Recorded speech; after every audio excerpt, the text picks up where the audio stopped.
$301 raise per month for SSI beneficiaries. Supplemental security income. I have all the details and what you need to know right here in the video, so let's get right into it. All right, now in this video, we are specifically talking about SSI, supplemental security income, because the numbers and the details dedicated to this program are very specific to this program alone, and they do not pertain to other programs that we often talk about right here on the channel. Not only that, there are bills, packages, and proposals currently in Congress right here, right now, dedicated to SSI. Even though right here on the channel, we do talk a lot about Social Security retirement, disability, SSDI, survivors, SSI, VA, RRB, and other low-income benefits and programs, I do want to come back in this dedicated video and talk about SSI, and we can talk about all those other programs in other dedicated videos, which I do have many of them right here on the channel as well. So let's get into it and talk about what's going on here, and of course, all of the key details you need to understand as an SSI beneficiary and where this $301 more would come from each and every month. It's a lot of money, right? Yeah, it would certainly help out a lot of people in a huge way. Let's get into it and talk through the details. However, really quickly before we do, thanks so much for joining me. If you're enjoying this video so far and you want more like it, please make sure to subscribe right down below the video. It's totally free to do so, and I'm here for you right by your side every single day, watching all this new information hitting the wire, doing all the research and breaking it all down into these short videos. As things are changing very rapidly right now, it's a very busy, confusing, and uncertain time, and again, I want to help you out as much as I can by keeping you updated and again, continuously advocating on your behalf to help you through this very, very busy time. So again, thanks so much for joining me. Please subscribe down below if you haven't done so yet. We've got to stick together through this time, and again, I will do whatever I possibly can to help you out as much as I possibly can through these videos. All right, let's get into it and talk about SSI, $301 more per month, and what this all pertains to, because each and every year, all of these numbers update, right? Now, obviously, we are well into 2023 as of right now, but we got to talk about all these details because Congress does have dedicated piece of legislation in their possession right here, right now, that could change SSI in a huge, huge, huge way. And we're all crossing our fingers that they do something about this very, very quickly here, because we know that they have many bills, packages, and proposals in Congress to change many different aspects of SSI. Well, let me talk through the details here and tell you exactly where this $301 more per month would actually be coming from, and again, how this would translate into much higher benefits for millions of beneficiaries, which, by the way, as of right now, there's just under 8 million SSI beneficiaries. According to the latest numbers that I've seen, 7.85 million people receive SSI benefits right now, each and every month. Again, it's a lot of people that are receiving benefits, but I think we can all completely understand if you're an SSI beneficiary, $914 as a maximum benefit, yeah, it's pretty difficult to live on that these days, especially with rapidly rising prices on literally everything, including shelter, food, healthcare. I mean, the list goes on and on. I don't need to go through the list. We all know, right? Literally everything is more expensive. All right, so a couple things that we need to first understand is, number one, the maximum benefit. Like I said, $914, but obviously you know that we don't need to go into great detail on that. Next, we need to understand the federal poverty line, okay? This is very important. Whether we think it's important or not, this is very important. Let me give you a quick example. For all of these programs that we're talking about, they all revolve around the federal poverty line. Things like utility assistance, food assistance, the SNAP program, rental assistance. I mean, literally, the list goes on and on and on. It's all based on either 100% of the federal poverty line, 125%, 130%, 150%, maybe 200% of the federal poverty line. It is a very, very important metric we've got to pay attention to, because this is what indicates a lot of the eligibility for a lot of these programs, as well as what indicates some of the legislation that is in Congress right now to change these benefits.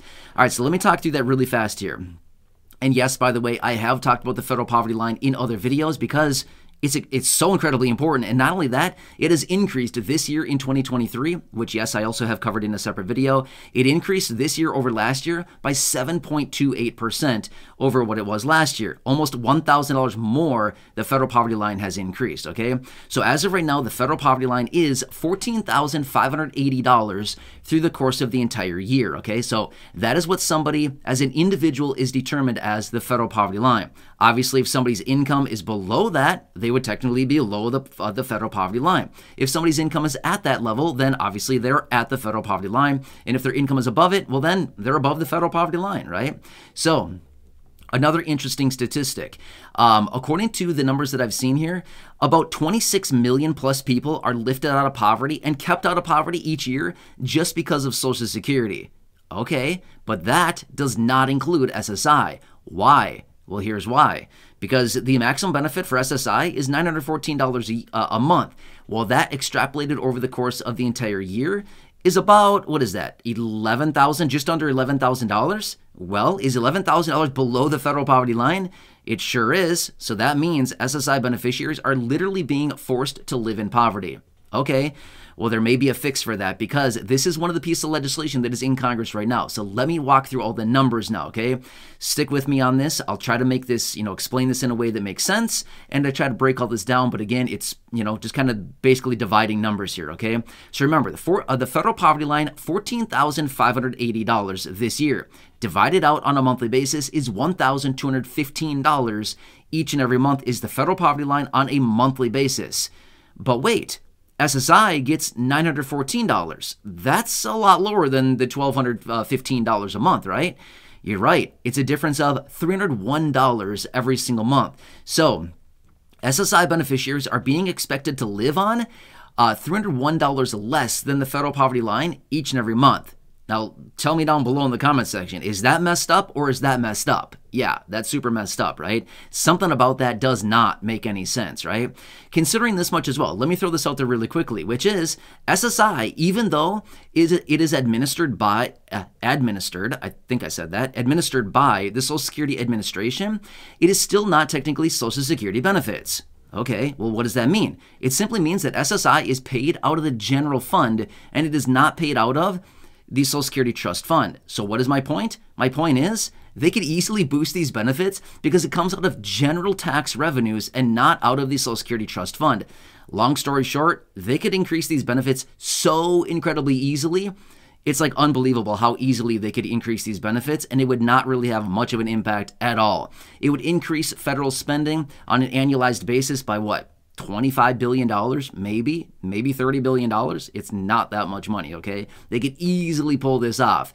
They spend $25 to $30 billion on a lot of other things, and they could easily do this to help out about 7.85 million people who are really struggling right now, who are also older adults and, of course, people with disabilities, because that is who is eligible for SSI, Supplemental Security Income, right? All right, so anyway, here's what it comes down to. The $301 is the difference between the maximum benefit right now for SSI beneficiaries and the federal poverty line on a monthly basis. It is a $301 difference, okay? $914 is the maximum, and $1,215 is the federal poverty line on a monthly basis. So with the legislation that is currently in Congress right now, again, they have some legislation out there where they would want to boost benefits up to the federal poverty line. This would equate to $301 more every single month as of right now in 2023 for the roughly 7.85 million SSI beneficiaries. Not bad, right? That would be a lot. Now, here's the other thing, too. We've heard out of some lawmakers, Bernie Sanders, Elizabeth Warren, and some other Democratic senators who want to increase Social Security benefits by $200 a month. Now, again, we've been thinking, wow, $200 a month would be great. How about $301? What would you take? I mean, obviously, we all know what we would take, right? Obviously, the $301 we would take. Well, that is the case here. So that's just what we're looking at here. And then again, this would just be to bring benefits up to what they have said, which is the federal poverty line. And remember this much as well. Back in 1972, when SSI was formed by Richard Nixon, right? So Richard Nixon was in the office at the time. And as this program was formed, the whole purpose behind SSI back in 1972 was an anti-poverty program. Okay, well, let me ask you now. Is it an anti-poverty program or is it a poverty program? Well, according to the definitions and according to what I've laid out here in this video, I think we can clearly see this is no longer an anti-poverty program. It is literally a poverty program because it is forcing beneficiaries to live below the federal poverty line because these benefits are below the federal poverty line by $301 a month or about $3,600 a year below the federal poverty line, right? That is significant. We're not talking like $3. We're not talking like $100. We're not even talking $500. We're talking $3,600. It's a lot of money, right? That is a lot of money, and that would change the lives of millions of people in a huge way, and that would also help out a ton. I mean, just imagine, what would an extra $300 do for you every single month? Would that help out a little bit, or would it just be like, nah, I'm good, I don't need it? I don't think so, right? I think all of us would probably agree. That would be a huge life change for a lot of people. Now, would this be the fix-all? No, it would not. But it would be a start. It would certainly help out a lot. It would help out a lot of people in a huge way. And it would certainly get the ball rolling as far as reforming this program. So there are the pieces of legislation out there now in Congress. Can they get it done is the big question. Well, I certainly don't want to speak for Congress. I'm certainly not going to go out on a limb here and say, oh, sure, they're going to get it done here. I don't know that for sure. I can cross my fingers and hopefully that they will. But again, just like all of us are hoping, maybe Congress will do something, but we also recognize they're very slow with virtually everything that they do, right? So anyway, this is what it comes down to. A couple simple votes out of Congress, and they could get it done. Not that hard to do, to reform this program, which, by the way, has not been reformed since the 80s. Well, I think it's probably about time, right? Anyway, I'll keep you posted as I do get more details here. I will continue watching all of this out of Congress and anything else right now. Remember this much as well. There's a lot of talk in Congress right now about Social Security and the accompanying programs of Social Security, as in SSI as well, because that is, it also kind of falls into the category of Social Security because it's administered by the Social Security Administration. So I hope that kind of makes sense. Anyway, I'll keep you posted as I get more details. This is what it shakes out to be. It would not be that hard for Congress to do this, and it would not even cost that much money. What, $25, $30 billion? Not that much money. I mean, to us, don't get me wrong, $25, $30 billion, it's a lot of money. I'd be happy with that. I think we'd all be very happy and have a pretty good time in our lives, right, if we had that. But when it comes down to the federal government and how much revenue they bring in through tax revenues, that is literally a little drop in the bucket for them, right? It is nothing. They could easily pull this off. Anyway, hope this one helps you out. Again, I want to keep you updated with everything going on here. As I do get more details, of course, I'll be right here for you, breaking it all down. So again, please make sure to subscribe down below. It's totally free to do so. I'm here for you every single day, no matter what. Rise or shine, whatever, I'm here for you, doing all the research and bringing it to you in these short videos. Also, share this video with your friends, family, social media, and go back and check out any of the other thousands of videos here on the channel. Until next time, enjoy your day, take care, and I'll catch you again later in the next